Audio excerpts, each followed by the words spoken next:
భారత్ కన్నా పాకిస్తాన్ ఒక్క రోజు ముందు ఎందుకు ఇండిపెండెన్స్ డేని జరుపుకుంటుంది?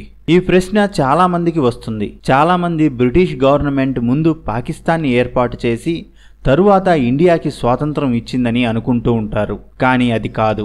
రెండు దేశాలు స్వాతంత్ర ఉద్యమంలో ఒకటిగా పనిచేశాయి. అప్పటి ముస్లిం లీగ్ లీడర్ అయిన మొహమ్మద్ అలీ జిన్నా ముస్లింల కోసం ప్రత్యేక దేశాన్ని ఏర్పాటు చేయాలని బ్రిటిష్ గవర్నమెంట్ ని కోరాడు. దానితో ముస్లింలు ఎక్కువగా ఉన్న ప్రాంతాన్ని గుర్తించి దానిని పాకిస్తాన్గా ఏర్పాటు చేయాలని, మిగిలిన ప్రాంతాలను కలిపి ఇండియాగా ఏర్పాటు చేయాలని అనుకుంది బ్రిటిష్ గవర్నమెంట్.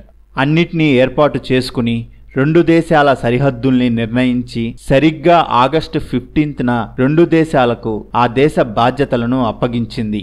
మన దేశానికి పండిట్ జవహర్లాల్ నెహ్రూ ప్రైమ్ మినిస్టర్ అవ్వగా పాకిస్తాన్కి తొలి గవర్నర్ జనరల్గా జిన్నా అయ్యాడు.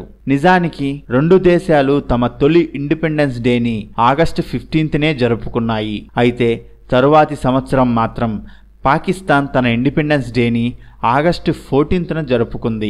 దానికి కారణం ఆ సంవత్సరం రంజాన్ మాసం చివరి రోజు ఆగస్టు 15కి వచ్చింది.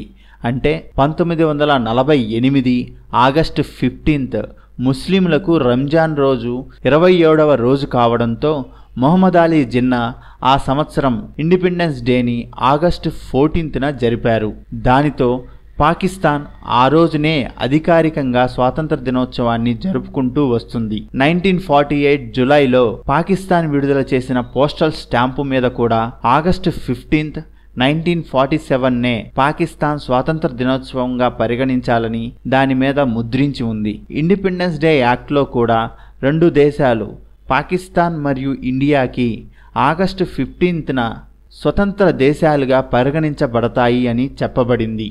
సో ఫ్రెండ్స్, ఇప్పుడు అర్థమైంది కదా పాకిస్తాన్ మనకన్నా ఒక్క రోజు ముందు ఎందుకు ఇండిపెండెన్స్ డే జరుపుకుంటుందో.